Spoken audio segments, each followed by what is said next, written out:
Nous nous trouvons au Sacré-Cœur, la première maison salésienne fondée ici à Rome par Don Bosco lui-même.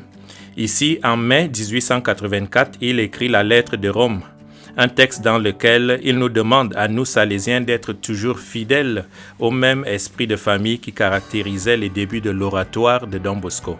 C'est le même message que le pape François nous a adressé à nous Salésiens à l'occasion du CG 28. Au cœur de l'oratoire, il y a une façon d'aimer et de se faire aimer par Don Bosco. Quand Michel Roy avait mon âge, il est envoyé comme directeur à Mirabello. Et là, son premier projet fut tellement simple. À Mirabello, je serai Don Bosco. Don Bosco écrit pour lui 4 pages à la main pour l'aider, le soutenir, l'encourager. C'est le premier manuel du directeur. Au cœur de ce texte, nous trouvons ce qui est écrit sur la croix de notre profession perpétuelle. Studia di farti amare. Ces 4 pages ont été reprises par Don Bosco lui-même, arrangées, modifiées, mises à jour, ainsi que par ses successeurs jusqu'à ce CG28 que nous venons de célébrer récemment au Val d'Occo, pendant lequel le document intitulé « Animation et gouvernement de la communauté », le service du directeur salésien, fut remis au capitulaire. Après quelques amendements, nous sommes arrivés à la version définitive. Nous voulons maintenant explorer ce que signifie ce texte et ce qu'il contient. Nous le faisons en demandant à Don Angel, le 10e successeur de Don Bosco, qui habite précisément ici.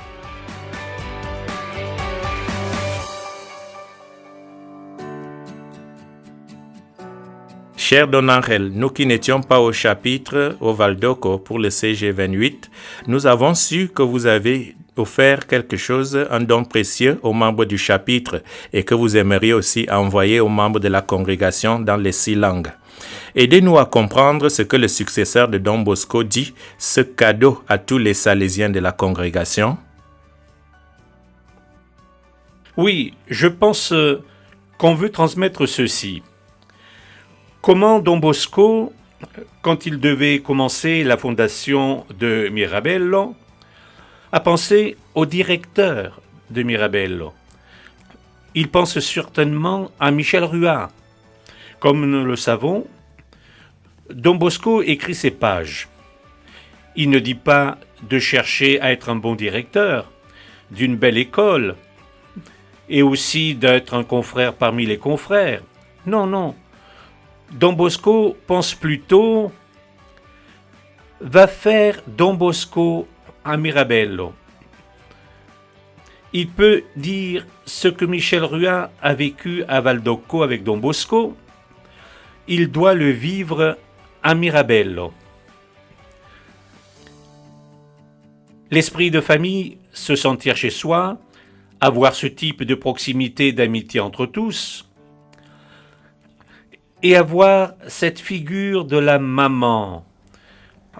De fait, la maman de Michel Ruat à Mirabello avec son fils pour être la maman de ces jeunes gens.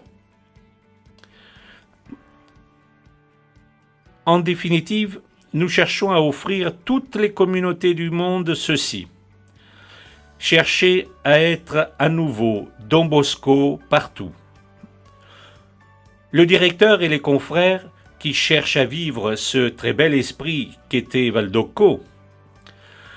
Il s'agit d'un mystère qui est tellement nôtre, d'un aspect très spécial de notre identité charismatique. C'est ce que nous voulons offrir. Il ne s'agit pas seulement d'un manuel pour gérer des situations, c'est bien plus que cela. Il s'agit d'une proposition pour nous aider à vivre le vrai esprit de Val d'Occo. Don Angel, ce qui me touche particulièrement, c'est ton insistance sur la communauté, c'est-à-dire pas un Don Roi, un héros solitaire, mais une famille qui émigre et qui fait renaître ensemble la même expérience de fraternité. Est-ce que c'est ce que tu veux dire à nos communautés? Oui, certainement. La dimension communautaire est essentielle. Essentielle dans le vivre ensemble, comme confrères, mais essentielle pour la mission. Cela ne signifie pas faire tous la même chose en même temps, mais bien avoir une mission commune. Dans ce sens, ce qui est proposé est une proposition pour le directeur salésien, mais aussi pour la communauté salésienne dans son ensemble. Dans nos constitutions, on voit comment le directeur est un frère parmi ses frères. Cela signifie que la dimension de la fraternité est très importante. Ce que nous proposons est une aide pour accompagner la vie communautaire. C'est une façon de faire un cheminement communautaire ensemble. Toujours en cherchant ensemble, bien sûr, la volonté de Dieu et en découvrant que nous trouvons ensemble non seulement pour un projet humain, mais pour un projet où la parole de Dieu est la parole la plus importante. C'est sa parole qui compte le plus. Don Angel, si tu devais résumer en une seule parole le type d'accompagnement que l'on veut offrir, quel mot choisirais-tu? Je pense qu'en ce moment de la vie de l'Église et de la congrégation, la parole est le discernement. Le pape François est occupé à faire un grand chemin pour impliquer toujours plus l'Église dans de vrais discernements. C'est très différent de faire ce qui nous passe par la tête, parce que nous le trouvons original. Un discernement qui cherchera à découvrir, même avec des difficultés, quelle est la volonté de Dieu pour aujourd'hui. Voilà ce que j'entends par discernement. Pour nous, cela veut dire, dans la fidélité à Don Bosco, discerner comment et de quelle manière donner une réponse valable aujourd'hui dans cette société qui n'est pas celle d'il y a 160 ans. Ce n'est pas simple. Cela demande un effort communautaire. Cela exige un désir de vraie communion. Cela exige un dialogue pour arriver à trouver ce qui est vraiment essentiel et dans lequel investir nos énergies.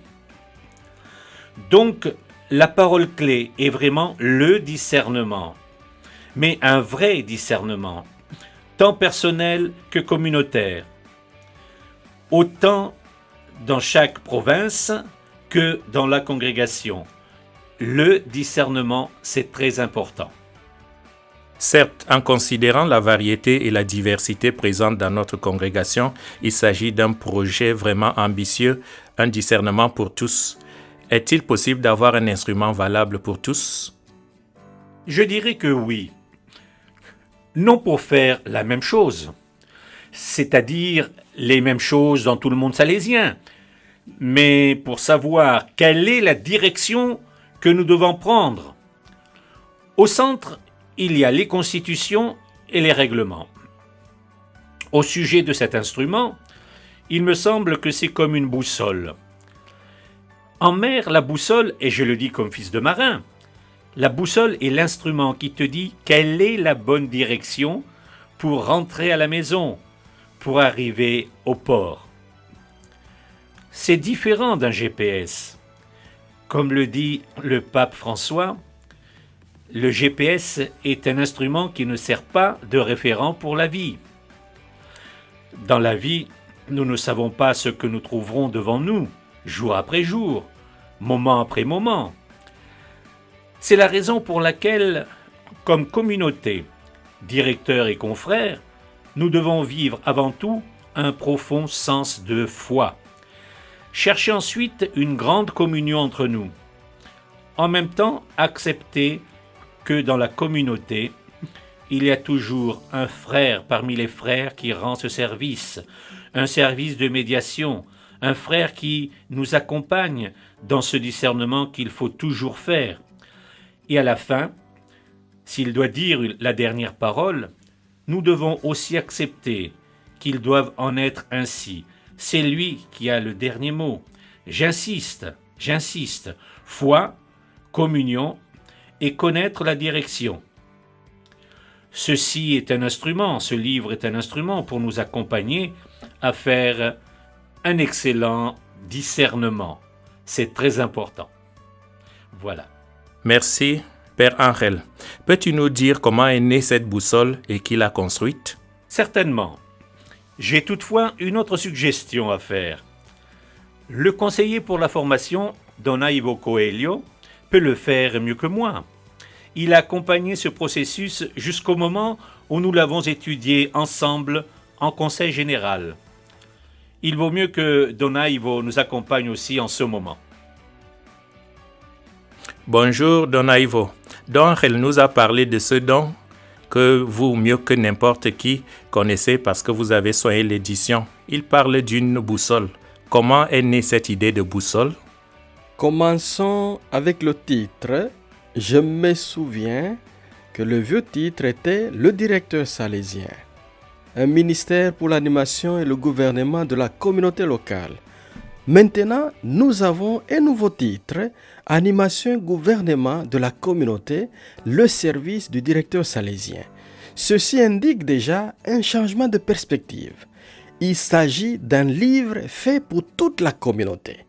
En fait, il a été construit en cherchant à impliquer toute la congrégation dans les 7 régions. Je me souviens que nous avons reçu 316 contributions, en grande partie des groupes de directeurs. Nous avons recueilli tout ceci et nous l'avons étudié en 2 séminaires internationaux.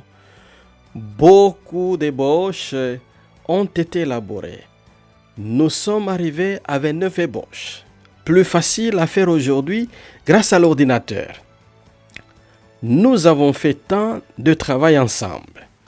Nous avons cherché à écouter ce que dit la congrégation à la lumière du cheminement de l'Église et de la congrégation elle-même.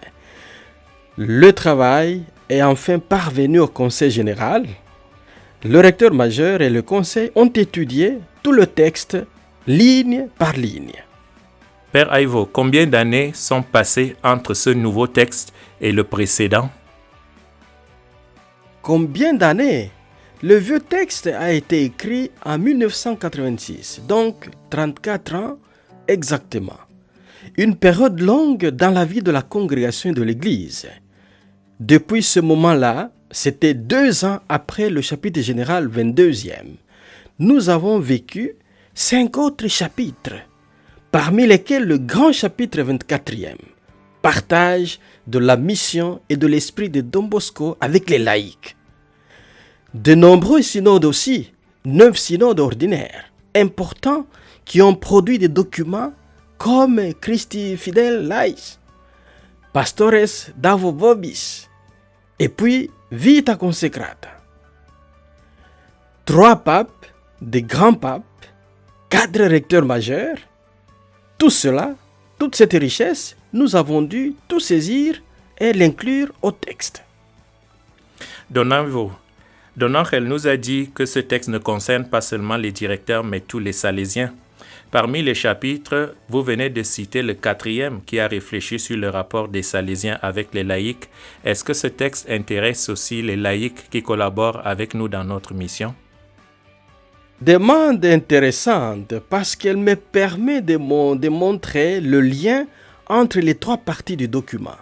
L'une après l'autre, on arrive à la 3e partie qui est précisément consacrée à la mission partagée. Je commence par la première partie, identité salésienne consacrée. Il semblerait que cette partie soit seulement pour ceux qui ont émis la profession. Mais l'Église parle d'une ecclésiologie de communion. Toute personne baptisée a une mission dans l'Église. Tous. Nous sommes des Salésiens consacrés. Notre part est précisément comme consacrés. Donc, mieux nous vivons cette vocation, plus nous serons un don aux autres personnes dans l'Église.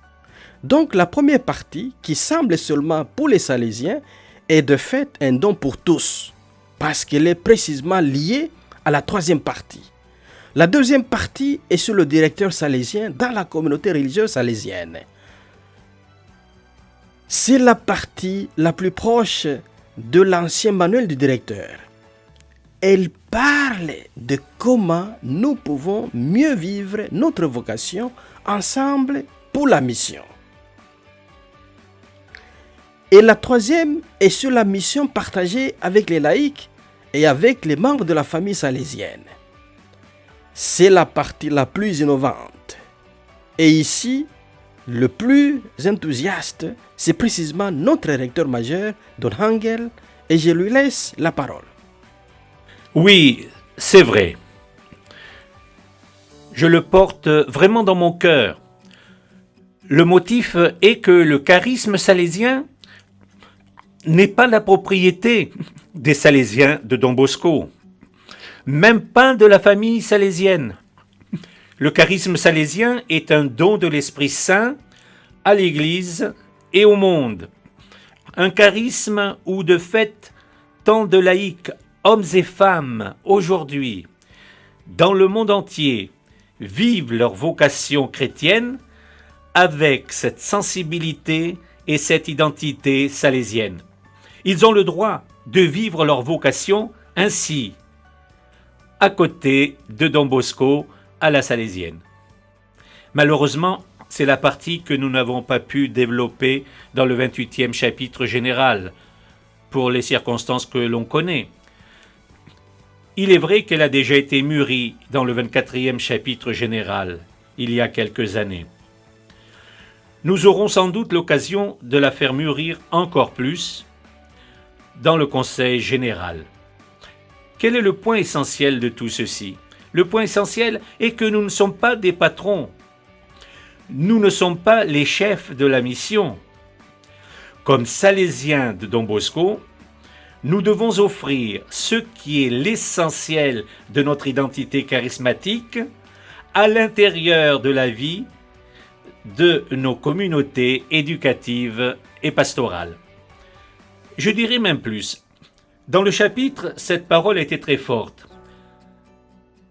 Attention, chers confrères de la congrégation, parce que beaucoup, la grande majorité des familles, des jeunes, des garçons et des filles, des jeunes de notre mission ne sont pas chrétiens, ne sont pas même catholiques.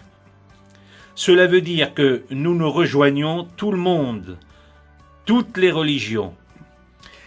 Et c'est ici que nous pouvons vraiment transmettre cette réalité charismatique avec les valeurs de l'Évangile au nom de Jésus. C'est pourquoi je dis qu'il s'agit d'un thème auquel nous devons prêter beaucoup d'attention. Pas seulement moi et le Conseil, c'est un thème essentiellement charismatique. Nous devons tellement croître dans le prochain sexennat. Cette boussole nous aidera tellement.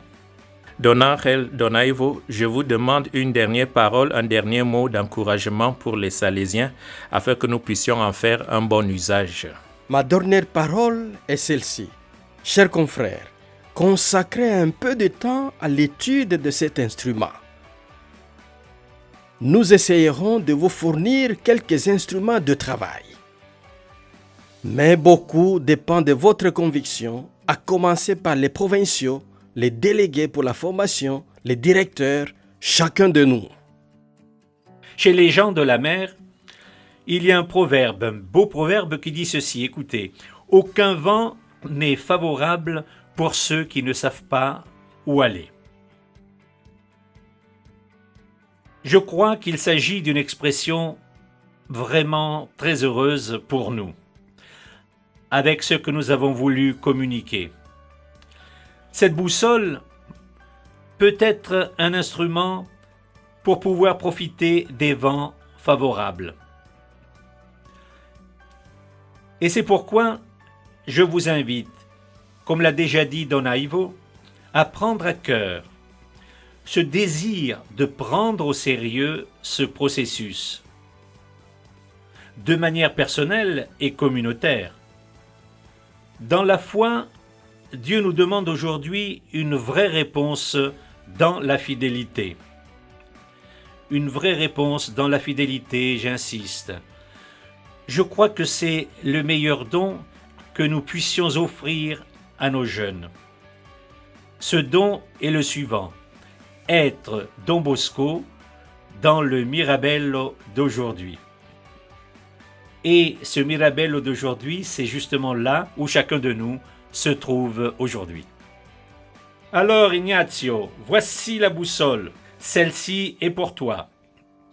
Il serait très beau que tous les Salésiens de Don Bosco dans le monde entier puissent la porter dans leur cœur, dans le Mirabello d'aujourd'hui.